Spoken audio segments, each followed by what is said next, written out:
As champions, Liverpool host their great rivals, Manchester United. Tim, when we look at the same fixture last season, that was in January, United managed to hold Liverpool to a 2-2 draw. They might take that these days, I don't know.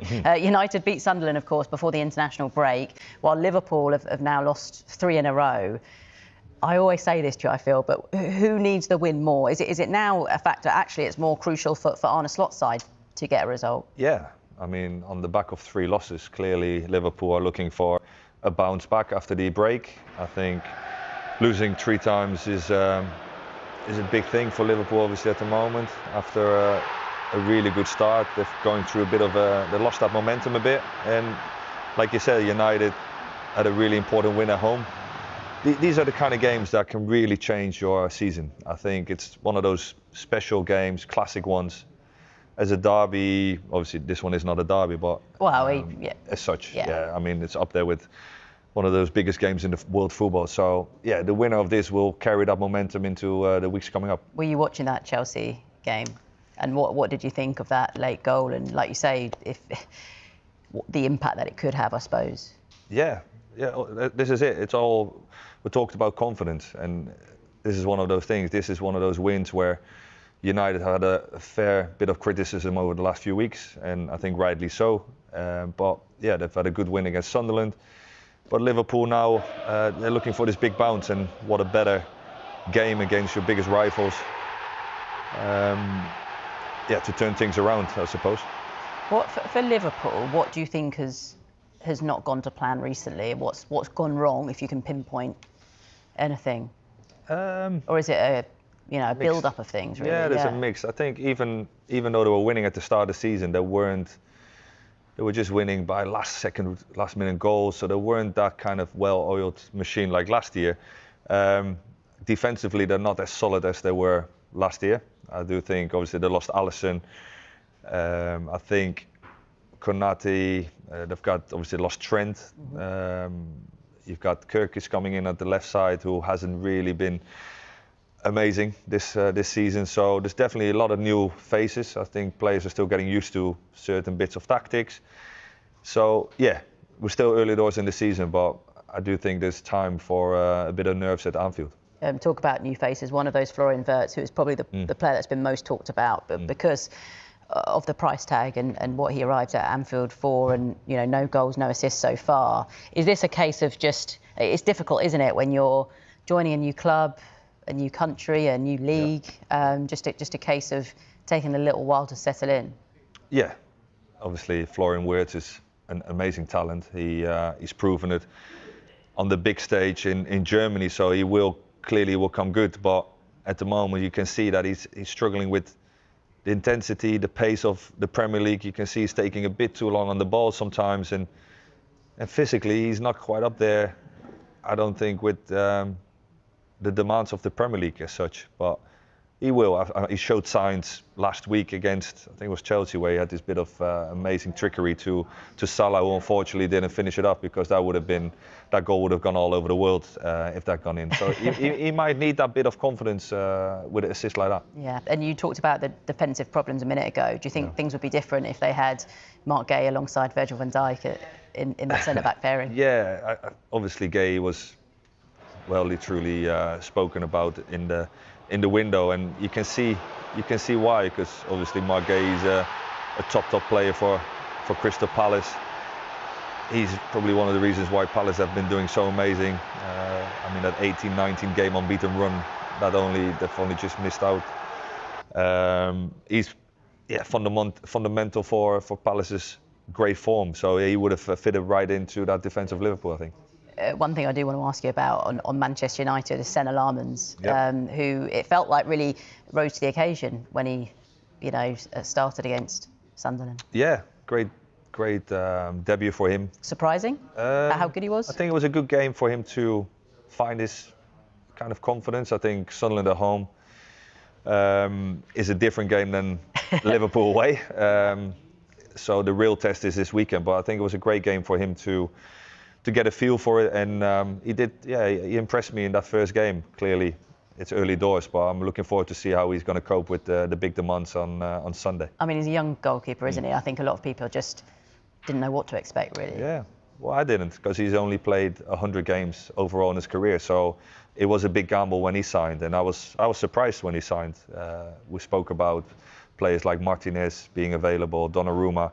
For a club like Man United, I would have expected that kind of status of goalkeeper to be the number one. But he showed some really good qualities last 2 weeks ago. So like I said, I'm really looking forward how he's going to face the test of Liverpool's front three. Yeah, a very different test. Yeah. Sir Jim Ratcliffe gave Ruben Amorim his backing in an interview last week, saying he needs 3 more years to prove himself. What did you make of those comments? I feel like we've spoken a lot about Ruben Amorim when we've been on the show together.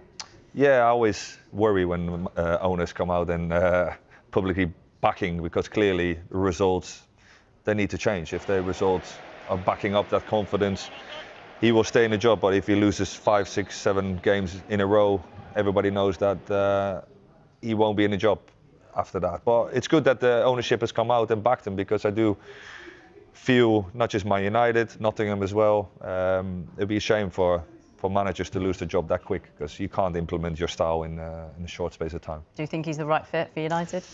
I like him. From what you've... Yeah, I like how I like his press conference, his honesty. It's a fresh bit of air for the Premier League.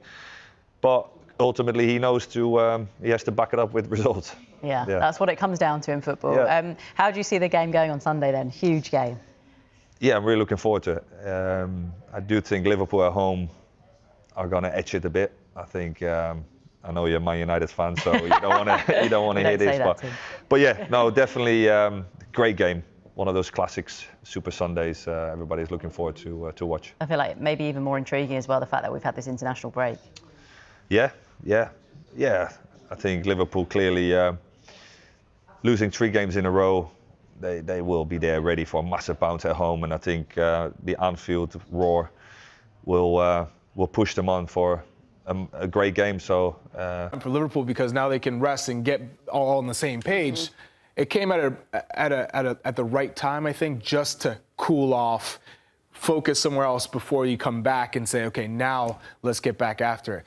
Liverpool are still second place. It's not the end of the world. For them, for things not to go well, as for me, as predicted, when you're introducing so many big name players, a new situation, you lose a player like Luis Diaz, who is incredible and killing it at Bayern Munich. So Florian Wirtz probably is the one player that we say, hey, this guy is magic, yet we haven't seen it with Liverpool yet. That hasn't been the right fit. So still trying to tinker there, and the right back position. I know Kirkez is the left back. I still think he has a lot of work to do to get to the level that Liverpool need him to be. But the right back, between Szoboszlai, between Connor Bradley, between Jeremy Frimpong, I think they're still trying to figure out where this team can get the right group of players together. Yeah, when you think of the international break, and Chuck, you've been there as a player, I see it 2 different ways. In terms of teams that needed it, as a team, Liverpool needed the break. And talking to some Liverpool fans on the ground at Anfield, they were just like, man, I need to go somewhere else and not watch a Premier League match and not think about Premier League football for about 10 days. A team that didn't need the break, Manchester United, because the performance against Sunderland was probably their most complete performance they've had so far this season. Ruben Amorim, he needed a break. So I'm excited to see how these 2 teams come out. But in terms of pressure, I think Liverpool are under the most pressure of the 2 teams. This is a free hit for Manchester United, but Liverpool under immense pressure. Arne Slot will be under the microscope, and this is the sort of game that if they don't win, and that's 4 in a row, we ask bigger questions about, is this the right team to go and win a Premier League title? Is this the team, and is this the manager that's the right manager to put this all together? Still early days, but the questions start growing. I think it's just too early for that. And had Arne Slot not won the Premier League last year, fair enough. Those questions can arise, and his seat's getting extremely hot. But he's won the Premier League last year in a really difficult situation, filling in for Jurgen Klopp. This season, I think the goal really is Champions League. Still you want to win the Premier League, and they should with the quality that they have. But patience. I think for me, it's patience. Given the stumbles, they're still just a point off the top. Arne Slot has some massive decision to make, and some injury headaches too, as he aims to wake his side up from a massive slump as they've lost their last 3 games in all competitions. Ruben Amorim finally seems to have a settled team at United after they won 2 of their last 3, and he does have plenty of options, especially in attack and some star players returning from injury. Add in the extra caveat of most players from both clubs returning from international duty, and there always seems to be a few lineup surprises right after the international break. Sen Lamens was confident in his debut against Sunderland, and he looks solid and reliable in goal and will keep his place ahead of Altay Bayındır. He will keep it simple and brings a calming influence, and that is what United need right now. In defence, the trio of Euro, De Ligt and Shaw will start and are well balanced, while Dalot at right wing-back and Patrick Dorgu at left wing-back seems about right for a game where United will defend a lot. That means Amad Diallo will miss out from the start but has a great option off the bench in multiple positions in attack and out wide. In midfield, Casemiro and Bruno Fernandes should start together, and their experience will be key. But don't be surprised if Manuel Ugarte starts and Fernandes is pushed further forward as a number 10. Speaking of those, Bryan Mbeumo will definitely start in that role, but who starts alongside him? Mason Mount is pushing to start against, as he scored a beauty against Sunderland and is looking sharp.